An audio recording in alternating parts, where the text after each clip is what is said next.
अस्सलाम वालेकुम स्टूडेंट्स। मेरा नाम अकील अहमद है, आपका अकाउंटिंग का टीचर्स। ये आज हमारा इंट्रोडक्शन टू अकाउंटिंग का टॉपिक चल रहा है। एक लेक्चर हम इसका दे चुके हैं, ये सेकंड लेक्चर है इंट्रोडक्शन टू अकाउंटिंग। उसी की कंटिन्यूटी में आगे चला रहे हैं हम लेक्चर ये सेक्शन में। आज हम पढ़ते हैं सिस्टम ऑफ अकाउंटिंग। आपको नज़र आ रहा होगा, ये मेरे पास पेटी वाला की किताब है, फर्स्ट ईयर कॉमर्स की अकाउंटिंग किताब है, बहुत बेस्ट किताब है। तो मैंने इसको पूरी किताब को पढ़ाने का इरादा किया है कि हर पेज हर वर्ड को मैं यहाँ क्लियर करूँगा। तमाम उसकी प्रॉब्लम आपके सामने सॉल्व जो हुई भी है उसको सॉल्व करके बताऊँगा किस तरह हुई हैं, ताकि आप घर बैठे हुए अच्छी तरीके से अकाउंटिंग की तैयारी करके 99 98 नंबर हासिल कर सकें एग्ज़ाम में। जो टॉपिक हम पढ़ा रहे हैं ये कहीं भी किसी भी इम्तहान में है, किसी भी बोर्ड का इम्तहान हो, किसी भी इलाके किसी भी में, तो इसमें सब में यही चीज़ें पढ़ाई जाएंगी जो मैं पढ़ा रहा हूँ। सबके लिए ये अकाउंटिंग फ़ायदेमंद है। तो मैं यहाँ पढ़ा रहा हूँ, आपके सामने नज़र आ रहा होगा सिस्टम ऑफ अकाउंटिंग क्या है। हमारे पास जो है दो किस्म के सिस्टम है अकाउंटिंग के। एक आपको नज़र आ रहा है या कैश बेसिस अकाउंटिंग सिस्टम है, दूसरा है आपको एक्रूअल सिस्टम जो मॉडर्न अकाउंटिंग सिस्टम है, double entry book keeping system जिसको कहते हैं, जिसमें डेबिट और क्रेडिट दो आस्पेक्ट से एंट्री पास होती है, उसको ही हम कहते हैं एक्रूअल सिस्टम अकाउंटिंग।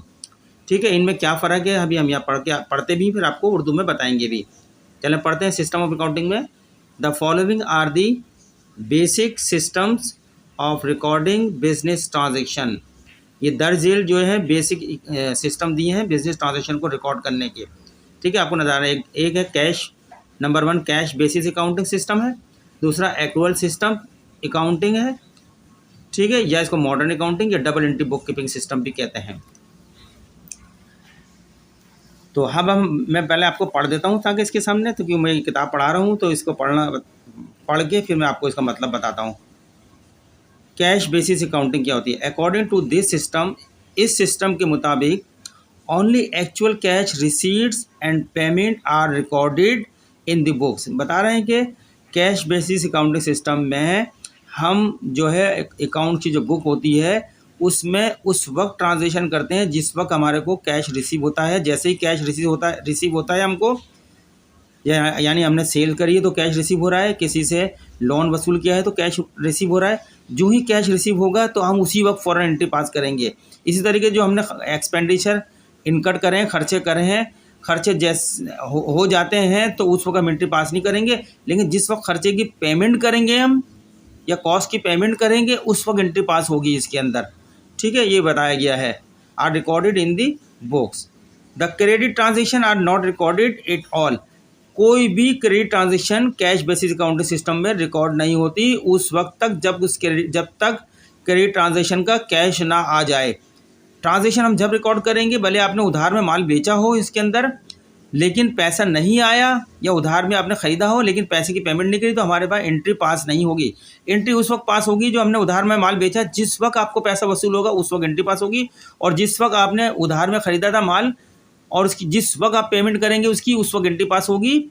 और at the time of credit sales या क्रेडिट परचेज एंट्री पास नहीं होगी कैश बेसिस अकाउंटिंग सिस्टम के अंदर।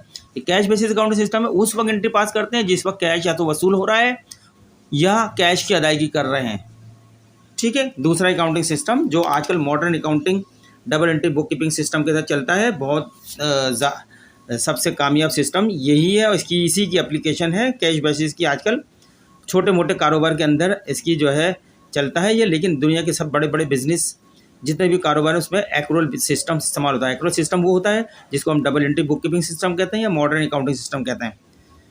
एक्रूअल सिस्टम में ये होता है कि जब आपने जितनी भी बिजनेस ट्रांजेक्शन हमने कर दी हैं, जैसे ही बिजनेस ट्रांजेक्शन हो गई आपकी, यानी आपकी रेवेन्यू अर्न हो गई, भले वो आपको वसूल हुई हो या ना हुई, लेकिन आपकी आमदनी हो गई, आपने सेल कर दी, आमदनी आपकी पता चल गई कि इतने की आमदनी हो गई। वो कब मिलती है उससे हमें कोई गर्ज नहीं है, सेल करते ही एंट्री पास कर देंगे हम यहाँ पे, पैसे मिले या ना मिले।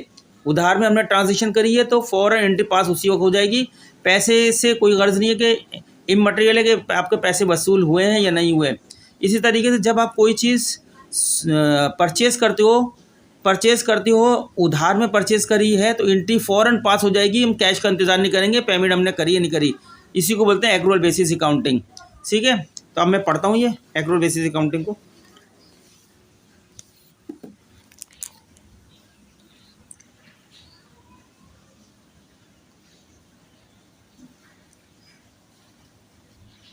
देखें, आपको नज़र आ रहा है, मैं इसको थोड़ा बड़ा कर लिया। Accrual systems, according to this system, इस निज़ाम, इस सिस्टम के मुताबिक ऑल द बिजनेस ट्रांजेक्शन, तमाम बिजनेस ट्रांजेक्शन जिसका ताल्लुक पैसे से हो, जितनी भी फाइनेंशियल से यानी मनी रिलेटेड ट्रांजेक्शन है, वो तमाम की बात हो रही है, उसको बिजनेस ट्रांजेक्शन कहते हैं। जितनी भी बिजनेस मनी रिलेटेड ट्रांजेक्शन है, ऑल द बिजनेस ट्रांजेक्शन जिसमें पैसों की इन्वॉल्वमेंट है, या pertaining to the specific period, किसी ख़ास पीरियड के अंदर, जैसे 1 महीने का पीरियड है, 2 महीने का, ज़्यादा 1 साल का पीरियड होता है, उस पीरियड के अंदर मनी रिलेटेड जितनी भी बिजनेस ट्रांजेक्शन है सब की सब रिकॉर्ड की जाएंगी। वेदर ऑफ कैश, या तो कैश से मुतालिक हो या क्रेडिट से, नेचर से क्रेडिट नोयत की हो, सब रिकॉर्ड की जाएंगी, are recorded in the books के अंदर। एक्रूअल बेसिस सिस्टम के अंदर तमाम मनी रिलेटेड ट्रांजेक्शन है, वो ख्वाह कैश में हो या उधार में हो, ट्रांजेक्शन होते ही रिकॉर्ड कर दी जाएंगी। हमें इससे गर्ज नहीं है, इमटेरियल है कि पैसा वसूल हुआ, पेमेंट की या नहीं की, इसका कोई वास्ता नहीं है। ट्रांजेक्शन जैसे ही हुई, जैसे आपने सेल करी, उधार में हो या कैश में हो, एंट्री पास हो जाएगी। जैसे आपने कोई परचेज करी, उधार में हो या कैश में हो, आप फौरन एंट्री पास कर देंगे एक्रूअल सिस्टम के अंदर, ठीक है। This systems of accounting is based on accrual concept, बता रहे हैं ये सिस्टम जो अकाउंटिंग का है, ये बेस करता है एक्रूअल सिस्टम, एक्रूअल कॉन्सेप्ट पर बेस करता है। एक्रूअल कॉन्सेप्ट ये कहता है कि जो ही आपने ट्रांजेक्शन करी आप फौरन एंट्री पास कर दो, इससे हमें कोई गर्ज नहीं है कि हमें ट्रांजेक्शन से पैसा वसूल हुआ या पेमेंट की या नहीं की, वसूल हुआ या नहीं हुआ, इससे हमें कोई गर्ज नहीं है। लेकिन ट्रांजेक्शन हो गई, मनी रिलेटेड ट्रांजेक्शन है, पैसों की इन्वॉल्वमेंट है, बिजनेस ट्रांजेक्शन है, वो उसको फौरन रिकॉर्ड कर दो, ठीक है। ये एक्रूअल क्या बताता है, विच स्टेट दैट, ये बताता है कि रेवेन्यू इज रिकॉग्नाइज, जो ही सेल करते हैं तो हमारी रेवेन्यू रिकॉग्नाइज हो जाती है। जैसे हम सेल करते हैं या सर्विसेज रेंडर करते हैं, जैसे हमने किसी का काम कर दिया, सर्विसेज रेंडर कर दी, हमें पैसा वसूल होना होता है, पैसा तो कभी बाद में मिलेगा एक्रूअल बेसिस में, लेकिन वो हमारी रेवेन्यू अर्न कहलाएगी, इसको हम कहते हैं रेवेन्यू इज़ रिकॉग्नाइज। जैसे ही आपने रेवेन्यू अर्न कर ली, व्हेन इट इज़ अर्न, जैसे ही वो अर्न हो गई तो रेवेन्यू रिकॉग्नाइज हो गई आपकी, आप फौरन एंट्री पास कर दें। And expense is recognise, expense recognise हो गए, when obligation of payment arise, expense जब ही रिकॉग्नाइज होंगे जब आपकी जिम्मेदारी, अदायगी की जिम्मेदारी आप पर आ जाएगी, ऑब्लिगेशन ऑफ पेमेंट अराइज, यानी अदायगी की जिम्मेदारी आप पर आयद हो जाती है, यानी अब आपने पेमेंट करनी है। इसका मतलब है खर्चा आपने कर दिया है, पेमेंट नहीं करी, इसी को बोलते हैं हम accrual basis accounting. Actual movement of cash is relevant, यानी कैश की वसूली और कैश की अदायगी जो मूवमेंट है ना, ये गैर जो है मुताल्लिका है, इससे कोई वास्ता नहीं है। तो आपने अभी सीखा है कि सिस्टम ऑफ अकाउंटिंग में 2 सिस्टम थे अकाउंटिंग, एक कैश बेसिस अकाउंटिंग सिस्टम था, दूसरा एक्रूअल सिस्टम था। कैश बेसिस अकाउंटिंग में हम ट्रांजेक्शन जब भी रिकॉर्ड करेंगे जब कैश वसूल करें या कैश की अदायगी करें। एक्रूअल सिस्टम अकाउंटिंग में जो भी मनी रिलेटेड बिजनेस ट्रांजेक्शन होंगी आपके सामने, आप हर मनी रिलेटेड ट्रांजेक्शन को ट्रांजेक्शन होते ही रिकॉर्ड कर देंगे। पैसा जो है, पैसे की मूवमेंट इमटेरियल है, कैश की मूवमेंट वो वसूल हुआ हो या नहीं हुआ हो, अदायगी हुई या नहीं हुई, लेकिन ट्रांजेक्शन हो गई, आप एंट्री पास कर देंगे। तो ये हमने जान लिया है सिस्टम ऑफ अकाउंटिंग। अगली हम ब्रांच ऑफ अकाउंटिंग की तरफ आते हैं। कितनी किस्म की ब्रांचें अकाउंटिंग की, यहाँ पे पेटी वाला की बुक के अंदर ये 4 ब्रांचेस को मेंशन किया है, मैं आपके सामने एक्सप्लेन करता हूँ, ठीक है। पहले बताया the various branches of accounting R S follow, मुख्तलिफ किस्म की अकाउंटिंग की ब्रांच है जो आपके सामने नज़र आ रही हैं। हम एक वन बाय वन आपके सामने एक्सप्लेन करते हैं। पहले ये बुक कीपिंग से मुराद है कि एलिमेंट्री ट्रांजेक्शन होती है, यानी शुरू के अंदर जो बेसिक जो भी हम ट्रांजेक्शन करते हैं वो बुक कीपिंग की ट्रांजेक्शन वो जर्नल में रिकॉर्ड की जाती हैं और उसके बाद वो लेजर में पोस्ट हो जाती है, मुताल्लिका लेजर अकाउंट में, इनको बोलते हैं बुक कीपिंग। उसका ट्रायल बैलेंस बन जाता है, एक्यूरेसी मालूम कर ली जाती है, तो ये बुक कीपिंग वर्क होता है। Book keeping is describe as, book keeping को हम इस तरह बयान करते हैं जैसे द साइंस माने इल्म बोलते हैं, साइंस का मतलब इल्म। The science of recording transaction को रिकॉर्ड करने का इल्म। इन मनी और मनीज वर्थ, यानी पैसों से मुताल्लिक होना चाहिए, पैसों की चीज़ों से मुताल्लिक होना चाहिए। इन सच अ मैनर, इस तरीके से रिकॉर्ड करते हैं कि एट एनी सब्सिक्वेंट डेट, किसी भी बात की तारीख में their nature and effect may be clearly understood, बात की तारीख में उसका नेचर एंड इफेक्ट बिल्कुल हमें आसानी से पता चल जाए। Book keeping include recording in general, book keeping में क्या क्या शामिल है, जनरल में जितनी भी हम एंट्रियाँ रिकॉर्ड कर रहे होते हैं वो बुक कीपिंग एंट्री कहलाती हैं। जितने भी जनरल से हम पोस्टिंग कर रहे होते हैं उसके मुतालिक अकाउंट में, टी अकाउंट्स के अंदर कैश से मुतालिक ट्रांजेक्शन कैश अकाउंट में भेज देते हैं, सेल से मुतालिक ट्रांजेक्शन जितनी भी होती हैं पूरे जनरल के अंदर वो सेल्स अकाउंट में चली जाती हैं, कैपिटल से मुतालिक कैपिटल अकाउंट में चली जाती हैं, परचेज से मुतालिक परचेज अकाउंट में, एक्सपेंसिस से मुतालिक एक्सपेंस के अकाउंट में, रेवेन्यू से मुतालिक रेवेन्यू अकाउंट में। ये सब इसको बोलते हैं क्लासिफाइड अकाउंट, अपने अपने अकाउंट्स के अंदर चली पोस्ट हो जाती हैं और फिर अकाउंट्स के बैलेंस कर लिए जाते हैं। बैलेंस होते ही इसको बैलेंस की एक्यूरेसी चेक करते हैं, ट्रायल बैलेंस की शक्ल में वो एग्री कर जाता है, सारा काम सही होता है, यहाँ तक बुक कीपिंग का काम होता है। तो पढ़ते हैं, posting to ledgers and balancing of account, जो मैंने अभी बताई हुआ है उसको बैलेंस करते हैं अकाउंट्स के, फिर इसको एग्री होते हैं तो वो सारा काम बराबर होता है। डेबिट क्रेडिट की शक्ल में हम चेक कर लेते हैं कि हमारा डेबिट क्रेडिट शक्ल में आ रहा है या नहीं आ रहा। The work of book keeping is the starting work of accounting, book keeping का वर्क जो होता है अकाउंटिंग का जो स्टार्टिंग वर्क होता है उसी को हम बुक कीपिंग का वर्क कहते हैं। ये लेबल बुक कीपिंग से जैसे हम हटते हैं तो आगे चलते हैं हम फाइनेंशियल अकाउंटिंग की तरफ। फॉरन फाइनेंशियल अकाउंटिंग हो जाती है जिसमें एडजस्टमेंट एंट्रीज होती हैं, एडजस्टेड ट्रायल बैलेंस होते हैं, income statement, balance sheet, closing entries, reversing entries, ये किस्म की सब चीज़ें फाइनेंशियल अकाउंटिंग का हिस्सा हो जाती हैं।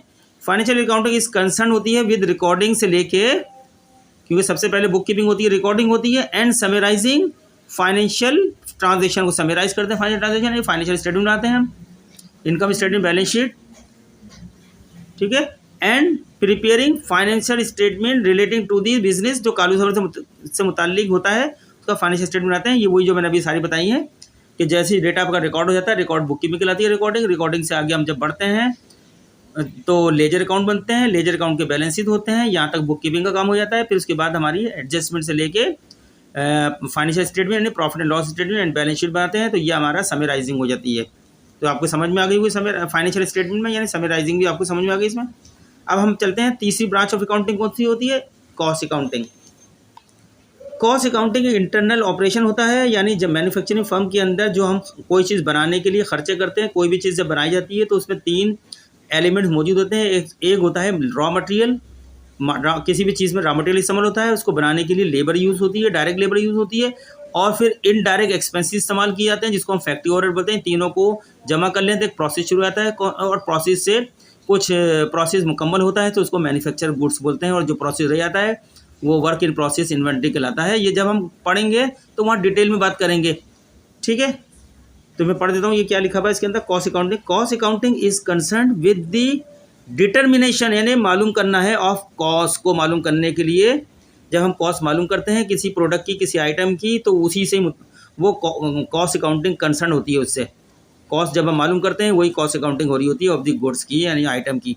एंड सर्विसेज की हम कॉस्ट मालूम कर रहे होते हैं, या मैन्युफैक्चर जो हमने या तो सर्विसेज दिया या मैन्युफैक्चर करी है फिजिकल आइटम को, या ऑफर्ड बाय दी बिजनेस, जो भी बिजनेस ऑफर करी है, अपनी सर्विसेज ऑफर करी है, वकील ने अपनी खदमात ऑफर करी हैं, चार्टर्ड अकाउंटेंट ने अपनी खदमात सर्विसेज सेल करी हैं, और एक जो है इन्वेंट्री मैन्युफैक्चर हुई है, उन्होंने अपनी आशिया सेल करी हैं बना के। तो ये जितनी भी चीज़ कॉस्ट अकाउंटिंग में जो भी आइटम बनाए जाते हैं उसमें तीन एलिमेंट्स की कॉस्ट सर्फ होती है, raw material, labour, direct labour, और अदर एक्सपेंसेस जिसको फैक्ट्री ओवरहेड बोलते हैं। इन तीनों को जमा कर लो तो कॉस्ट आपकी मालूम हो जाती है।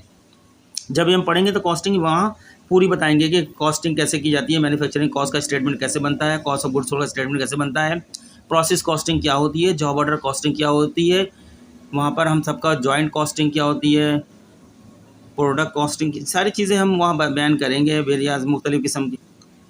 फिर मैनेजमेंट अकाउंटिंग होती है। Management accounting is very important, ये चौथी ब्रांच होती है, और ये जो है ये डिसीजन मेकिंग अकाउंटिंग होती है।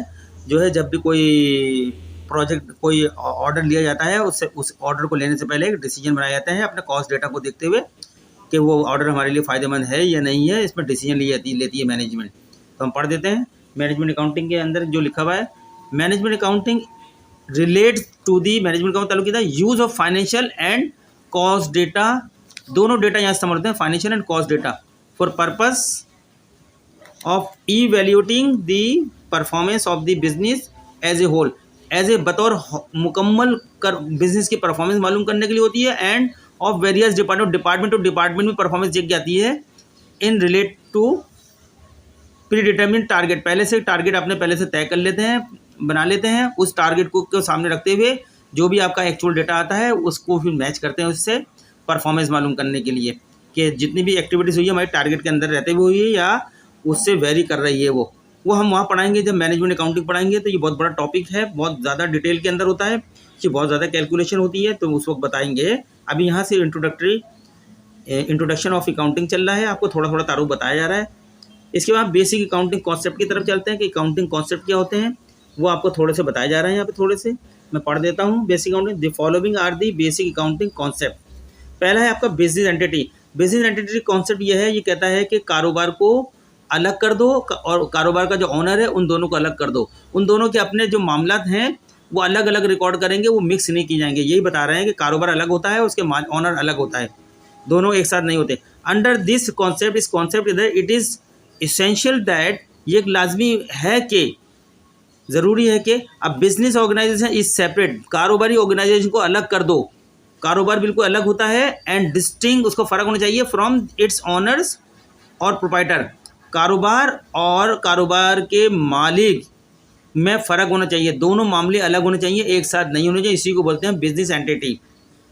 ठीक है, ये जो इंट्रोडक्शन टू अकाउंटिंग है, जब डिटेल में पढ़ेंगे इन कॉन्सेप्ट को तो हम इसमें आपको एग्जाम्पल दे के बताएंगे, क्योंकि हम लेक्चर को लंबा नहीं करना चाहते यहाँ पे। फिर दूसरा है यूनिट ऑफ मेजरमेंट। हम जब अकाउंटिंग में जो हमारा यूनिट ऑफ मेजरमेंट होता है वो हमारा मनी होती है यहाँ पर। In the accounting process money is use to express facts and all relevant details about the business effect of inflation on the value of money is not taken into consider. जो हमारे पास रुपया होता है, dollar होता है, pound होता है, यही हमारा यूनिट होता है मेजरमेंट करने का। अब हमको पता है कि जब मार्केट में महंगाई होती है तो इन्फ्लेशन हो जाती है, सस्ता होता है तो डिफ्लेशन हो जाता है। इसका इफेक्ट नहीं पड़ता इस यूनिट मेजरमेंट पे, वो अपनी वैल्यू वही रखता है जो उसकी वैल्यू होती है। नेक्स्ट है गोइंग कंसर्न। गोइंग कंसर्न में कहता है कि हम चूँकि कारोबार जब करते हैं तो हमारा मकसद ये होता है कि उसको लॉन्ग अरसे तक जारी रखा जाए, इसी को हम गोइंग कंसर्न हैं। पढ़ता हूँ। In almost all cases the accounting system will treat the value on the assumption that, हम इस मफरूज़े के साथ ये कारोबार कर रहे होते हैं कि the business will continue operating for an indefinite period of time, कारोबार एक जो है लंबे अरसे के लिए चलता रहेगा, ये हमारा एक मफरूज़ा होता है, उसी को बोलते हैं गोइंग कंसर्न। ऑब्जेक्टिव एविडेंस वो होता है जब हम कोई ट्रांजेक्शन करते हैं अकाउंटिंग में, सेल कर रहे हैं, परचेज कर रहे हैं, तो उसका ऑब्जेक्टिव क्या है, उसका डॉक्यूमेंट्स है। अगर हम सेल करते हैं तो सेल इनवॉइस होनी चाहिए, परचेज करते हैं परचेज का इनवॉइस होना चाहिए, परचेज डॉक्यूमेंट होने चाहिए हमारे पास। ठीक है ना, जो रसीदें होती हैं यही हमारा एविडेंस होती है, इसलिए इसको हम बोलते हैं ऑब्जेक्टिव एविडेंस। यानी जो आप काम कर रहे हो, जो एक्टिविटी कर रहे हो, उसका एविडेंस होना चाहिए, और जो रसीद, वाउचर, इनवॉइस होते हैं यही इसके एविडेंस होते हैं। ठीक है। फिर इसके बाद कॉस्ट कंसेप्ट। कॉस्ट कंसेप्ट ये कहता है कि जो भी फिक्स एसेट आप खरीदते हैं कारोबार के अंदर, जब तक वो फिक्स एसेट कारोबार में मौजूद है तो उसकी कॉस्ट के ऊपर ही शो किया जाएगा। उसकी मार्केट में ख्वाह ज़्यादा कीमत हो या कम कीमत हो, उससे हमें कोई गर्ज नहीं है। हम जब तक वो एसेट कारोबार में रहेगा, बैलेंस शीट में हमेशा असल कॉस्ट से ही शो किया जाएगा, इसको हिस्टोरिकल कॉस्ट भी कहते हैं। फिर है इसका हमारा डुअल एस्पेक्ट। डुअल एस्पेक्ट कहता है कि जब भी हम कोई ट्रांजेक्शन रिकॉर्ड करने जाएंगे तो उसके दो एस्पेक्ट होंगे, दो रुख होंगे, यानी एक डेबिट और एक क्रेडिट। जितना अमाउंट की वो ट्रांजेक्शन हम डेबिट में रिकॉर्ड करेंगे उतना ही अमाउंट की क्रेडिट करेंगे, इसी को हम डुअल एस्पेक्ट कहते हैं। तो ये हमारे कॉन्सेप्ट थे। और उसके बाद हमारे पास इक्वेशन दी है, बेसिक अकाउंटिंग इक्वेशन है, जिसमें assets equal to liabilities plus capital. कह रहे हैं असेट जो आपके रिसोर्सेज होते हैं उस पर दो लोगों का क्लेम होता है, कर्जदारों का, पहला कर्जदारों का क्लेम होता है, दूसरा इन्वेस्टर का, यानी कैपिटल कहते हैं। अगर कर्जदारों को, इन्वेस्टर को जमा कर लो तो इनका अमाउंट जो आएगा वो असेट्स के बराबर होगा, क्योंकि असेट्स को प्रोवाइड ही ये दोनों मिलकर करते हैं अपने पैसों से। इन दोनों का पैसा जमा करो तो असेट्स इक्वल होना चाहिए, दोनों इक्वल होने चाहिए, इसलिए इक्वेशन बेसिक अकाउंटिंग इक्वेशन है, आपके सामने नजर आ रही है। फिर आप क्या एक्रूअल प्रिंसिपल बता रहे हैं यहाँ पे, सातवां जो आपको दिया है। एक्रूअल प्रिंसिपल कहता है कि जितनी भी बिजनेस ट्रांजेक्शन है कारोबार के अंदर मनी रिलेटेड होंगी, पैसों से मुतालिक वाली, वो सब की सब फ़ौरन रिकॉर्ड कर दी जाएंगी जैसी ट्रांजेक्शन होगी। हमें इससे कोई गर्ज नहीं है कि पैसा वसूल हुआ है या पैसे की अदायगी हुई है या नहीं हुई है, उससे कोई गर्ज नहीं, लेकिन ट्रांजेक्शन यूँ ही हो जाएगी, फ़ौरन हम रिकॉर्ड कर देंगे, उसी को एक्रूअल बेसिस अकाउंटिंग कहते हैं। According to this concept revenue are recognise as they are earn. जैसे ही आमदनी रिकॉग्नाइज हो गई, यानी हमने सेल कर दी तो आमदनी रिकॉग्नाइज हो गई, इसका मतलब आमदनी हमने अर्न कर ली तो फौरन एंट्री पास कर देंगे पैसा मिले या न मिले वो बात का मामला है, इससे कोई वास्ता नहीं है एक्रूअल सिस्टम में। Every transaction enter into by, ये आगे बता रहे हैं, and whether money is receive or not. इसी तरह एक्सपेंस की कॉस्ट के बारे में बताया, and cost are recognise, cost कब रिकॉग्नाइज होती है, एज दे आर इनकट, जैसे ही वो कॉस्ट इनकट हो जाती है, मैंने परचेज कर ली कोई आइटम या मैंने कोई खर्चा इनकट कर दिया है तो मेरी कॉस्ट जो है इनकट हो गई है, मैं फ़ौरन उसकी एंट्री पास कर दूंगा, मेरी कॉस्ट रिकॉग्नाइज हो गई है क्योंकि वो मैं खर्चा इनकट कर चुका हूँ, मैंने उसकी पेमेंट की है नहीं की, उससे मुझे कोई कर्ज नहीं है। तो ये हमारे पास था आपके सामने जो लेक्चर था। और अब इसके बाद नेक्स्ट हेडिंग है अकाउंटिंग कन्वेंशन। कुछ अकाउंटिंग कन्वेंशन भी दिए हैं जो प्रैक्टिस से ईजाद हुए हैं, ये बनाए नहीं गए। इसमें पढ़ता हूँ, 3 कन्वेंशन दिए गए हमारा।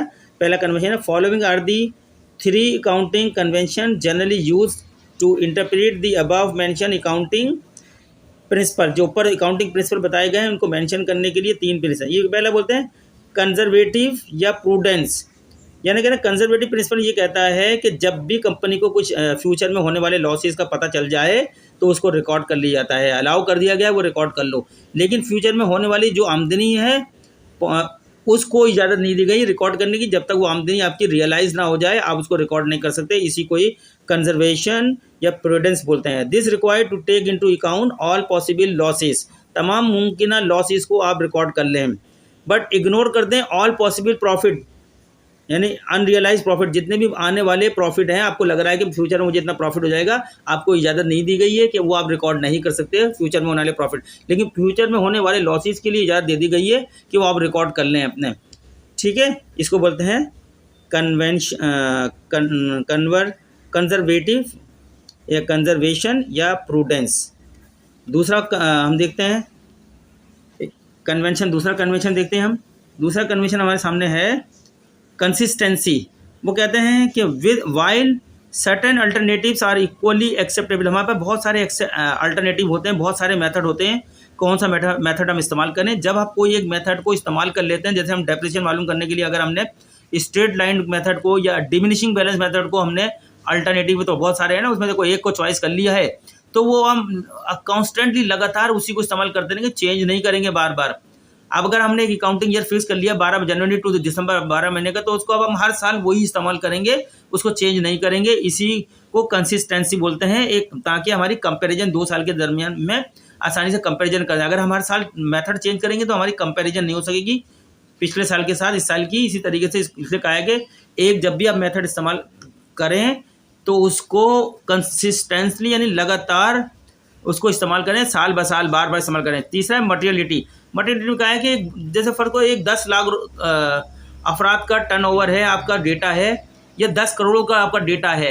अगर 10 करोड़ के डेटा में अकाउंटिंग में कोई 500 रुपये की मिस्टेक आ रही है तो उसकी वो इतना इमटेरियल होता है, उसके लिए कहा गया उसको आप नज़रअंदाज कर दो, इग्नोर कर दो। लेकिन कोई ऐसी मटेरियल मिस्टेक, जैसे आपके 10 करोड़ का डेटा है, अगर कोई 5 लाख 10 लाख रुपए की कोई फिगर का मसला आ रहा है तो वो ज़रा इन्वेस्टिगेशन का मामला है, उसको आप नहीं कर सकते हैं।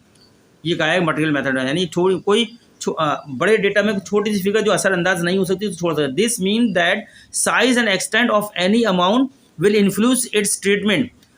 अगर कोई ऐसा अमाउंट है जो उसकी ट्रीटमेंट को इन्फ्लुएंस कर दे तो फिर वो उसकी इन्वेस्टिगेशन करती है।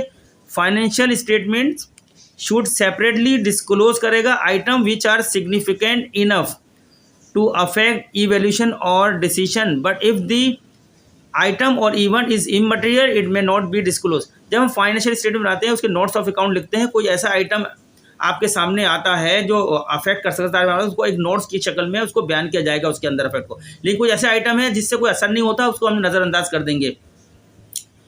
तो स्टूडेंट्स, आज हमारा जो है theoretical concept, introduction to accounting का थ्योरेटिकल कॉन्सेप्ट यहीं तक है, यहीं तक हम रखते हैं। टाइम बढ़ जाएगा, टाइम को बचाने के लिए नेक्स्ट लेक्चर के अंदर आगे का हम शुरू करेंगे।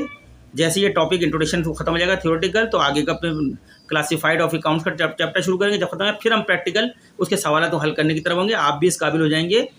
ये सारी जो बातें बता रहा हूँ आपको MCQs वगैरह पास करने के लिए भी बहुत ज़्यादा ज़रूरत पड़ेगी। माइंड को बिल्कुल अच्छी तरह कॉन्सेप्ट क्लियर करना पड़ेगा। किसी भी इंटरव्यू को पास करने के लिए एक बड़ी आगे जितनी बड़ी अकाउंटिंग आएगी वहाँ ये सारी बातों को जानना ज़रूरी है। अकाउंटिंग आपके लिए बहुत आसान हो जाएगी अगर ये आप मेरी बताई हुई बातों को समझ लेंगे।